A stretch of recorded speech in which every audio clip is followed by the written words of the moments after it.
اعوذ باللہ من الشیطان الرجیم بسم اللہ الرحمن الرحیم یا ایہا النبی انا ارسلناک شاہدا ومبشرا ونذیرا وداعیا الی اللہ باذنہ وسراجا منیرا۔ صدق اللہ العظیم وصدق رسولہ النبی الکریم الامین ونحن علی ذلک لمن الشاہدین والشاکرین والحمد للہ رب العالمین۔ ان اللہ وملائکتہ یصلون علی النبی یا ایہا الذین آمنوا صلوا علیہ وسلموا تسلیما۔ الصلاۃ والسلام علیک یا سیدی یا رسول اللہ وعلی آلک واصحابک یا سیدی یا نبی اللہ۔ الصلاۃ والسلام علیک یا سیدی یا رحمۃ للعالمین وعلی آلک واصحابک یا خاتم النبیین۔ تمام تعریفیں اللہ تعالیٰ جل شانہ کے لیے، درود و سلام نبی اکرم نور مجسم شفیع معظم آقا کل ختم رسول دانہ سبل احمد مجتبیٰ جناب حضرت محمد مصطفیٰ صلی اللہ تعالیٰ علیہ وسلم کی ذات والا صفات کے لیے حمد و صلوات کے بعد، اللہ تبارک و تعالیٰ نے قرآن مجید برہان رشید میں ارشاد فرمایا کہ یا ایہا النبی انا ارسلناک شاہدا ومبشرا ونذیرا۔ فرمایا محبوب صلی اللہ تعالیٰ علیہ وسلم ہم نے آپ کو گواہ بنایا ہے، خوشخبری دینے والا بنایا ہے اور ڈر سنانے والا بنایا۔ وداعیا الی اللہ، اور آپ کو اللہ کی طرف دعوت دینے والا بنا کے بھیجا ہے، باذنہ، اس کے حکم کے ساتھ، اس کے اذن کے ساتھ، وسراجا منیرا، اور چمکتا ہوا آفتاب بنا کے بھیجا ہے۔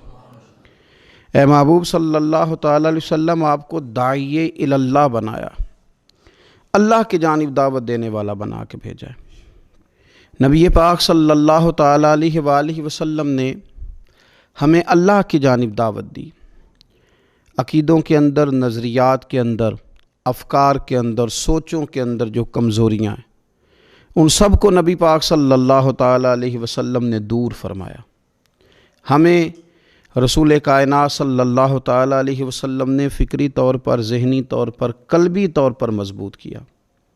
انسان جب تک اللہ اور اس کے رسول صلی اللہ تعالیٰ علیہ وسلم سے ذہنی طور پر اور روحانی اور قلبی طور پر وابستہ نہیں ہوتا، اتنی دیر تک وہ کمزور رہتا ہے، اور جب وہ رب رسول سے وابستہ ہو جاتا ہے، اس کا عقیدہ اللہ اور اس کے رسول صلی اللہ علیہ وسلم کی ذات پر مضبوط ہو جاتا ہے، پھر وہ ذہنی طور پر، فکری طور پر مضبوط ہو جاتا ہے۔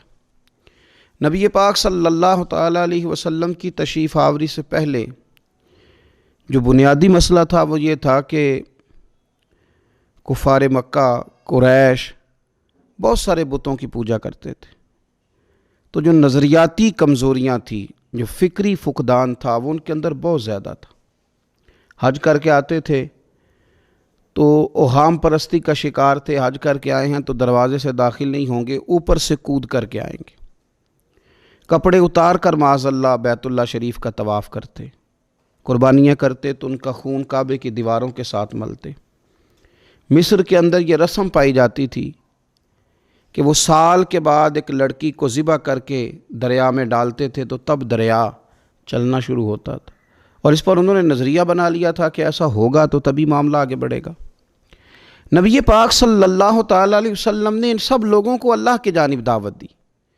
حضور علیہ السلام نے فرمایا میں تمہارے سامنے جو تعلیمات لے کے آیا ہوں ان میں کوئی اوہام پرستی نہیں، اس میں توہمات کا کوئی تذکرہ نہیں، ایک مضبوط دین، اللہ تبارک و تعالیٰ کی ذات پر بھروسہ، اللہ تبارک و تعالیٰ کی رحمت سے امید، ان سب چیزوں کو رسول پاک صلی اللہ تعالیٰ علیہ وسلم نے لوگوں کے ذہنوں تک اتارا۔ جب تک انسان کا بھروسہ عام انسانوں سے وابستہ رہتا ہے، دنیا داروں سے وابستہ رہتا ہے، پیسوں سے وابستہ رہتا ہے، دنیاوی معاملات کے ساتھ وابستہ رہتا ہے، تو وہ کمزور ہوتا جاتا ہے دن بدن۔ اور رسول پاک صلی اللہ علیہ وسلم داعی الی اللہ ہیں، تو حضور نے ہمیں یہ سوچے دی ہیں کہ تم نہ اپنے آپ کو اللہ رسول سے وابستہ کرو، پھر یہ جو کمزوری ہے نا، کمزوری یہ تمہارے دل سے نکل جائے گی۔ ہم دیکھتے ہیں کہ آج بہت سارے لوگ ایسے ہیں جو مایوسی کی گفتگو کرتے ہیں۔ اگر غریب ہو گئے ہیں تو تب بھی ان کے جملوں میں معاذ اللہ مایوسی ہے، کہیں بیمار ہو گئے ہیں تو پھر بھی وہ گھبرائے سے ہیں، وہم کا شکار ہیں۔ اگر کسی جگہ کوئی آزمائش ان پر آ گئی ہے تو بھی مختلف توہمات کا وہ شکار ہو جاتے ہیں۔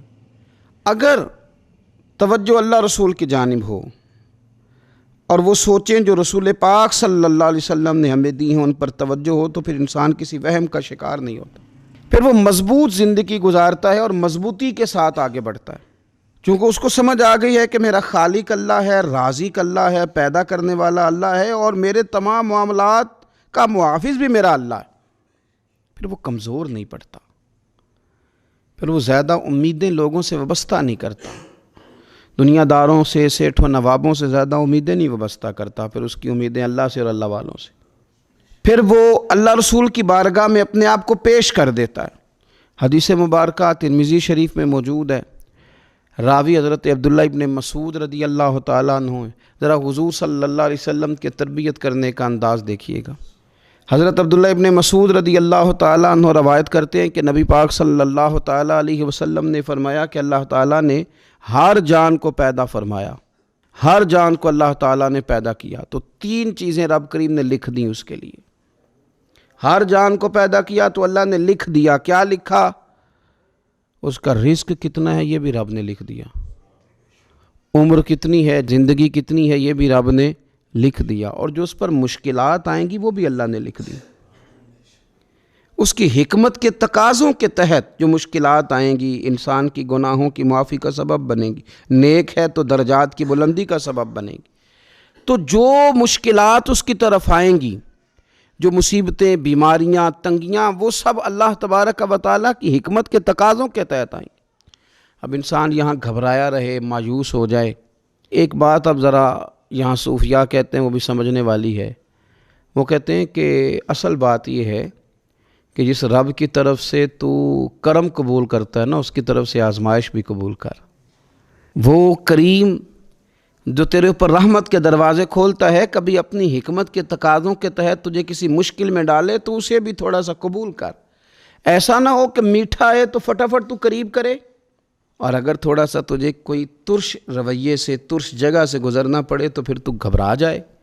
تو اپنے مالک کے سپرد جب اپنے آپ کو کر دے گا، پھر تیری طبیعت سکون میں آ جائے گی، تیرا قلب ٹھنڈک میں آ جائے گا۔ محمود غزنوی رحمۃ اللہ علیہ مالٹا کھا رہے تھے، ایک ٹکڑا اس کا، ایک خاش اس کی اپنے ہاتھ سے نکال کر کے ایاز کو کھانے کے لیے دی، ایاز فٹافٹ کھا گیا۔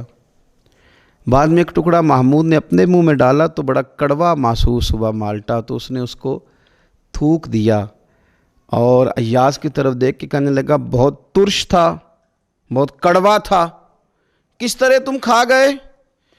اللہ اکبر۔ تو ایاز نے جو بات کی وہ ہمیں سمجھاتی ہے کہ بندے کا رشتہ کس طرح کا ہونا چاہیے۔ ایاز کہنے لگا آقا ساری زندگی تیرے ہاتھوں سے میٹھے کھائے، آج ایک کڑوا آیا تھا تو میں اگر اسے تھوک دیتا، یہ کو آئین وفاداری تو نہ ہوا۔ انسان کو اللہ کی طرف سے نعمتیں آتی جائیں، رحمتیں آتی جائیں، تندرستیاں آتی جائیں، لیکن کسی جگہ ذرا کمزوری دیکھنی پڑے تو انسان اس جگہ ٹھہر جائے، اس جگہ وہ گھبرا جائے، وہم کا شکار ہو جائے، پتہ نہیں کیا ہو جائے گا، ان چکروں میں پڑ جائے، تو یہ بات درست نہیں ہے۔ اب یہ کہ ہم کیا کرتے ہیں، ہم نے اپنی ساری توجہات کا مرکز دنیا والوں کو بنا لیا ہے۔ دنیا والوں کو کیسے راضی کرنا ہے، ان کو کیسے سیٹ رکھنا ہے، لوگوں کے ساتھ اپنے تعلقات کو کس طرح کر کے مضبوط کرنا ہے، بس اسی میں ہمارے صبح و شام گزر جاتے ہیں۔ 3-4 جگہوں پہ دعوت مل گئی، ایک دن میں ایک جگہ ولیمے پہ جانا تھا وہاں خود چلے گئے، ایک جگہ اصال ثواب کی تقریب تھی تو وہاں بیٹے کو بھیجا، اور ایک جگہ اور کسی معاملے میں دعوت تھی تو وہاں فون کر کے معذرت کر لی۔ کسی طریقے سے لوگ راضی رہیں۔ پھر کیا ہوتا ہے، پھر انسان کو یوں محسوس ہوتا ہے کہ اسے فٹ بال بنا لیا گیا۔ آپ لوگوں کی توقعات پہ کتنا پورا اتریں گے؟ بس آپ اپنے ضمیر سے پوچھیں کہ ہم اللہ اور اس کے رسول صلی اللہ تعالیٰ علیہ وسلم کے ساتھ اخلاص رکھتے ہیں، ہمارا دل اس پر مطمئن ہے جو کام ہم کر رہے ہیں؟ جو سفر ہم نے شروع کیا ہوا ہے وہ رب کی رحمت کی طرف ٹھیک بڑھ رہا ہے؟ باقی یہ کہ لوگوں کو راضی کرنے کی کوشش میں رہنا اور لوگوں پر توجہ رکھنا اور لوگوں کے معاملات ہر وقت دیکھتے رہنا، یہ چیز انسان کو کمزور بھی کر دیتی ہے اور بعض اوقات اسے لوگوں کے سامنے رسوا بھی کر دیتی۔ حضرت سیدنا عبداللہ ابن عباس رضی اللہ تعالیٰ عنہ موجود تھے تو رسول پاک صلی اللہ تعالیٰ علیہ وسلم نے انہیں نصیحت فرمائی۔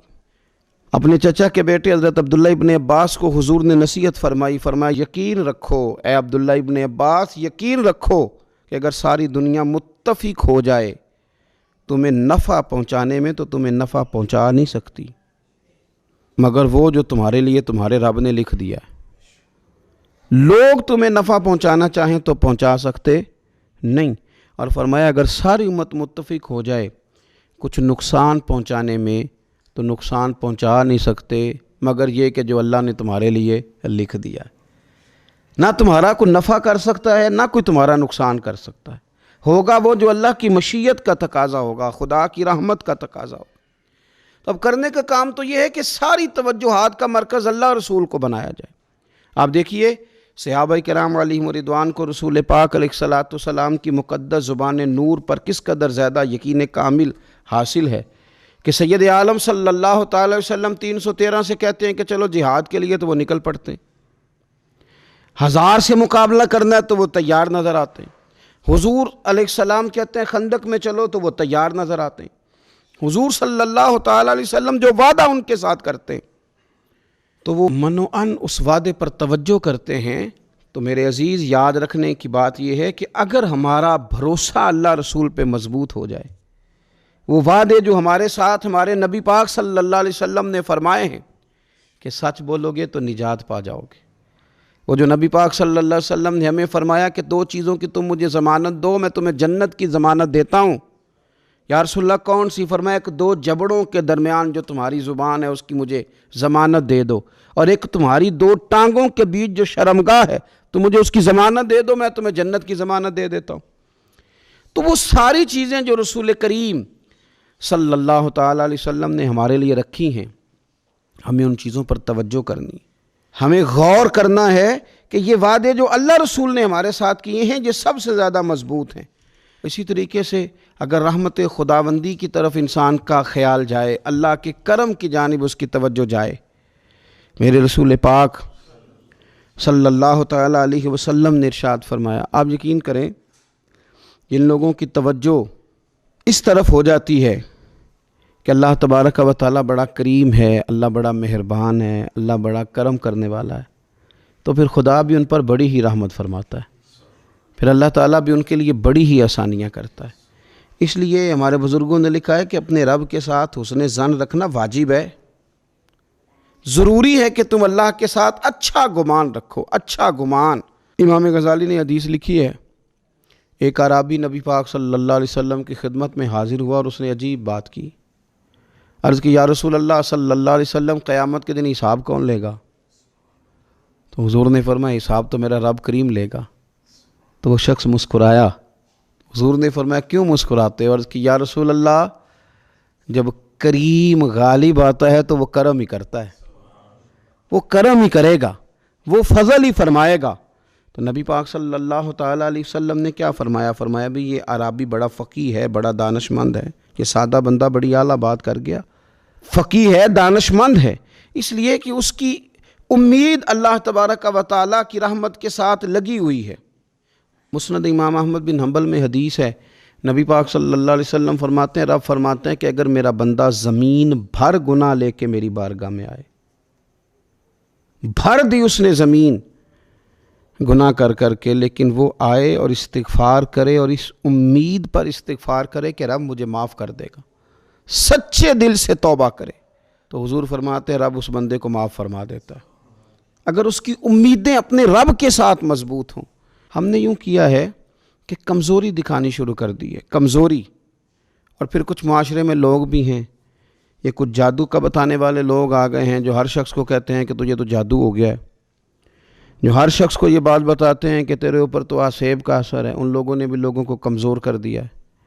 کچھ ایسے لوگ ہیں جو معاشرے کے اندر یہ کہتے پھرتے ہیں بھائی سب دنیا کا چکر ہے، سب دولت کا معاملہ ہے، جس کی لاٹھی اس کی بھینس، یہاں کچھ بھی نہیں ہو سکتا۔